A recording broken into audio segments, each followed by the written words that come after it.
But it's so hard. Hi, I'm Jake, thanks for watching. I spend a lot of my time watching cartoons, so it may come as a surprise to you that I don't quite understand women.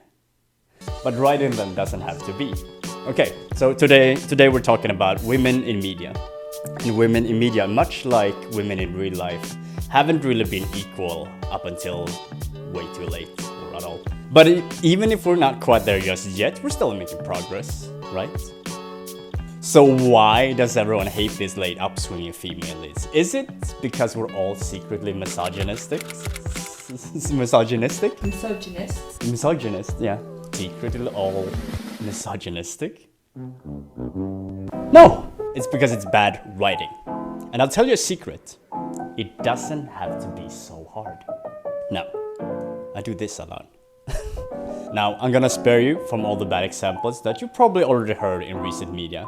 And I wanna focus on two people that in my opinion are... No, it's not two people. It's two examples. Yes. But first, let's establish why it's so hard to write a strong female lead. Whenever writing a character, you usually start out from a template. And if you live in the West world, but not that one, that template will always be of a male, usually of white complexion. And I'm sorry if you disagree, but that's just how it is. Somehow, this has become the default person despite very clear evidence of the opposite.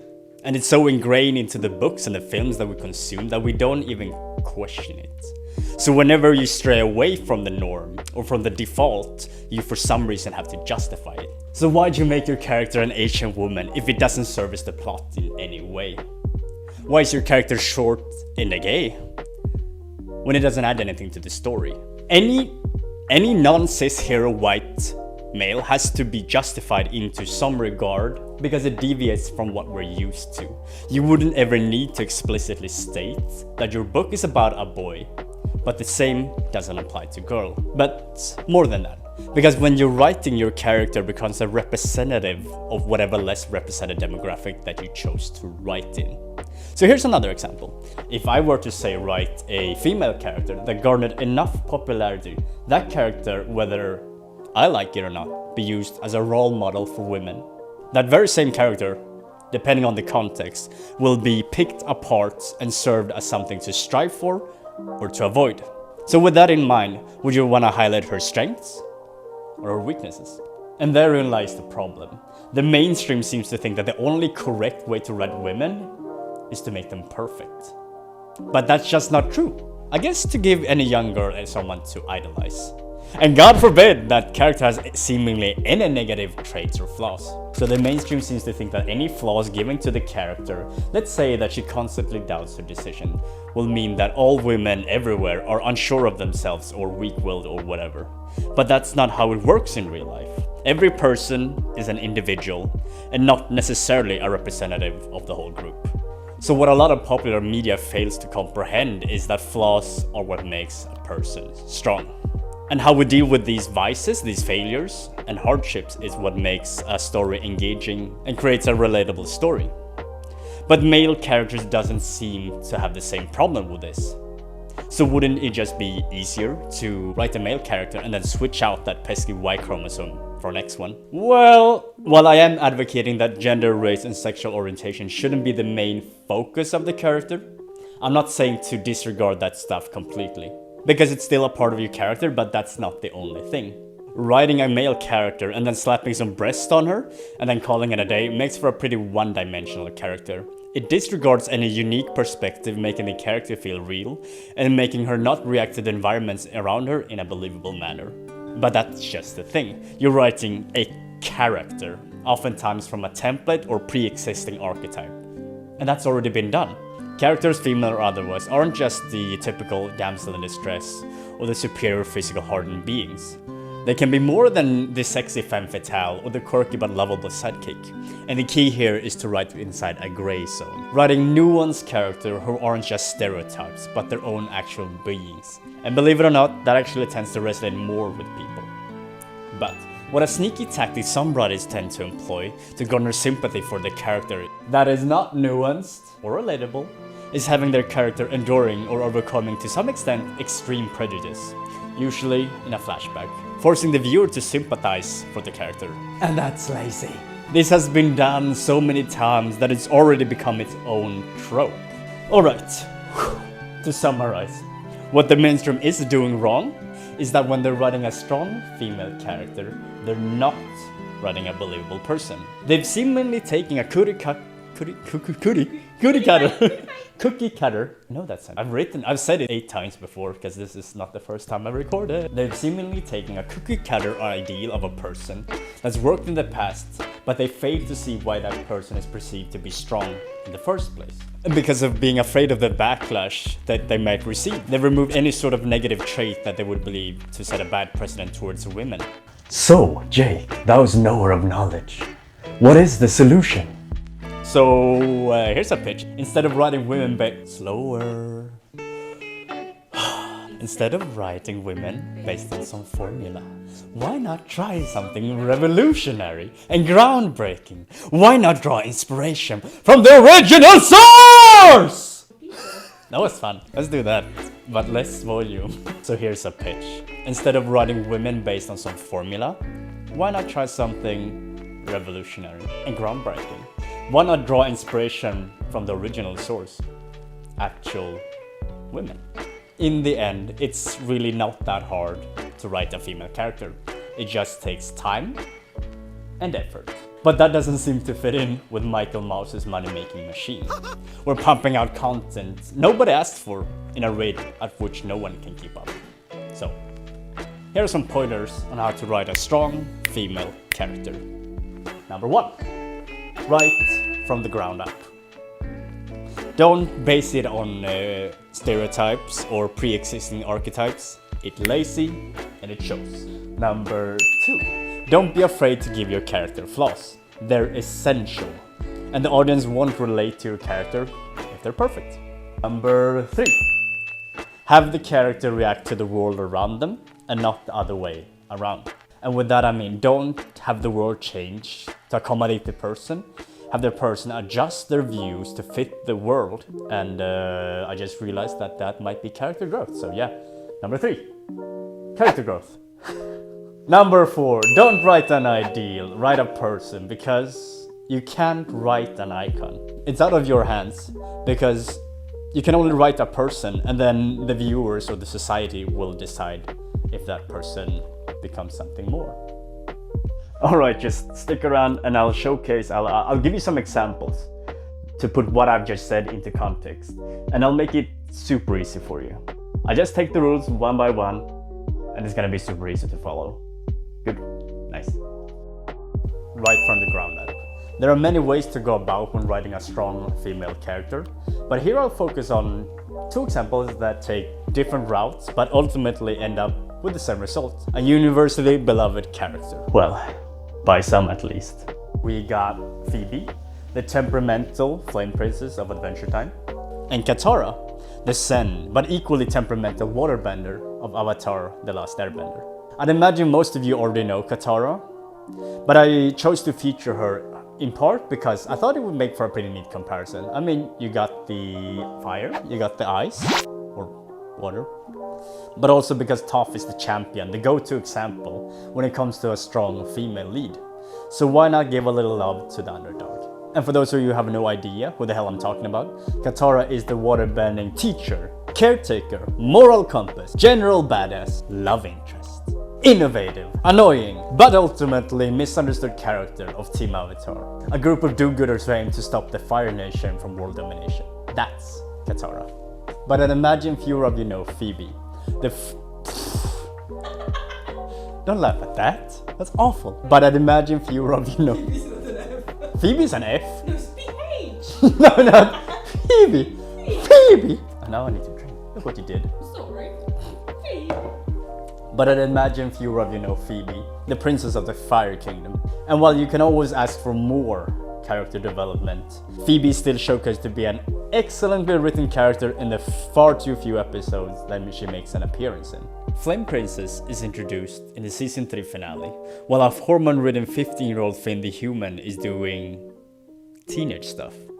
Teenage. It's not. No, that's not teenage stuff. That's how I'll show you how mad I am. If they're down here, it's pretty chill. When I wanna go rise further up, you just end up here. This is peak madness. Teenage stuff. Teenage stuff. Stop doing the teenage stuff. Exactly, they're doing that. And teenage stuff. And sobbing over his inability to gain Princess Bubblegum's affection. So his brother Jake the dog goes on a journey to find him a new love interest. Or A lady for my laddie. Jake ends up in the Fire Kingdom, where he has to court the princess in Finn's name. Upon first glance, it'd be easy to mistake the Flame Princess as a mere MacGuffin, in the fact that she can be easily put in the damsel category, which is a violation against rule number 1. But what happens next shifts the trope on its head. It's revealed that the princess he's been trying to court is evil. Allegedly evil. The complete opposite of Finn, who's all about slaying evil. So, upon realizing his mistake, Jake literally runs away from his responsibilities instead of explaining the situation. And here is where the trope is subverted.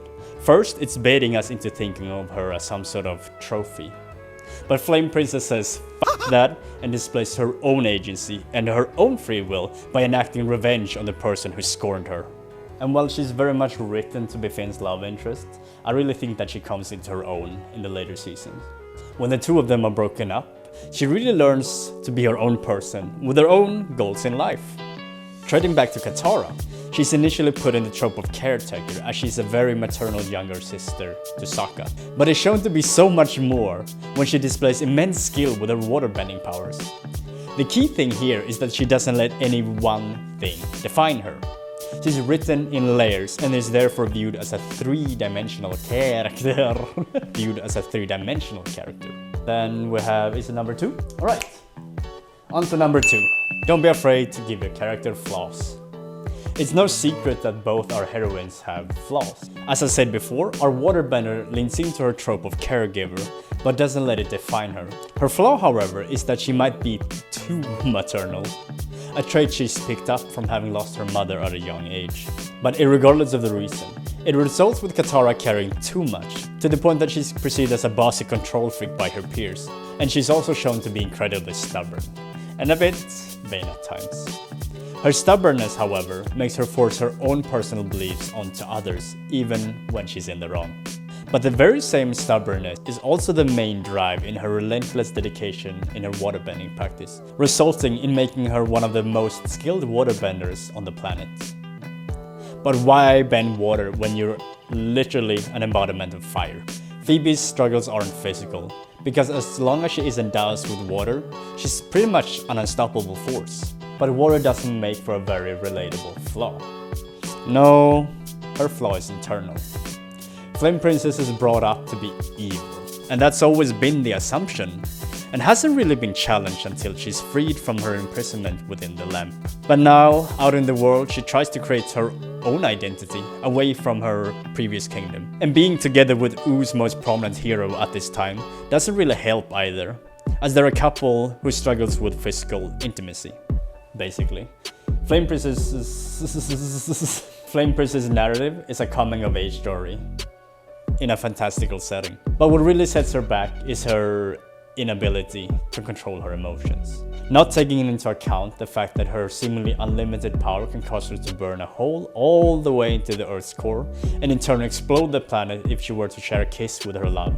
She's also quick to anger and carries enough destructive force to eliminate any opposition. This very same rage, whilst useful when battling evil, is employed against her when she's being tricked by Bubblegum. In one of the episodes, she inadvertently destroys her kingdom's Hail Mary, the sleeping fire giants, who are capable of restoring her kingdom anew if it ever were to perish. So despite one representing water and the other fire, two characters with overnatural powers are still made relatable in their flaws and their inherent human qualities. On to number 3.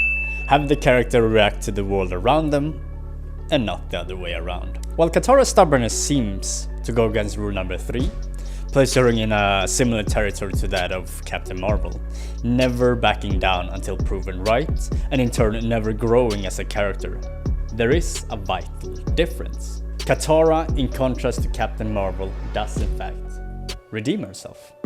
Towards the end of her arc, by the time Zuko finally gets his shit together and overcomes his daddy issues, he joins with his former adversaries, Team Avatar. And whilst initially the team is skeptical, he wins the gang over member by member. But Katara's trust in Zuko had been violated once before. To rectify his past actions in Katara's eyes, Zuko offers to deliver Katara before the man that ended her mother's life. And when finally, eye to Yonra, Katara struggles with her decision to either give in to stubbornness and enact revenge upon the man laying before her feet, or overcome it and choose a different path. Upon choosing to spare the man, we as an audience, whilst equally frustrated that Yonra isn't put to justice, we can still sense the duality and growth within Katara's character. And on the other hand, we have Phoebe, whose effect on her environment is a bit more on the nose, as she inadvertently burns any object that she comes in contact with. But her true attempt at changing the world is shown in an episode where she usurps her father's throne and becomes the queen of the Fire Kingdom. Having been brought up in a world of mistrust and dishonesty, and having her by this point in the series manipulate her, she's done with being lied to. She enforces a 100% honesty policy in the Fire Kingdom, which seems to work out quite well at first, but in the forthcoming episodes, the policy crumbles when she's caught off guard and gets betrayed by her own handmaiden. I need to stop doing the hand thing. Cultural appropriation. Crap. I'm gonna ruin my voice if I do the mod. Yahoo! Phoebe tries so hard to enforce her own insecurities, but just like in Avatar, we can see that trust cannot be forced, it has to be earned. If we as people trust too willingly, we'll get burnt. But if we overcorrect that behavior by closing in completely, our lives will ultimately end up being very lonely. On to number 4. Don't write an ideal, write a person. Both these girls were seemingly written with a sole purpose in mind, but became so much more when Katara, the caregiver, grew to become a powerful but still relatable force to be reckoned with. And Phoebe, the damsel in distress, took over the reign of her own destiny and became the queen, but at every step of the way still doubts herself. She makes mistakes and is constantly trying to overcome her trauma. I think that both characters are very well executed with nuanced personalities, but most importantly, that personality reflects accordingly in their actions. They were written for greatness, but not everyone regards them as such. And that's the thing with works of art. We all have different perspectives. And I believe that a character can't be ever truly great if she's universally loved or hated by all. A nuanced character have different traits, and some of those traits will resonate stronger for some people, resulting in that character being loved, while other, or perhaps the very same trait, will make another person hate that very same character. What you cannot do is have the story revolve around showcasing us how amazing a character is, how much we should all love and appreciate her. That's stupid. This is Dojimu. She's a cow and she's a bit crazy.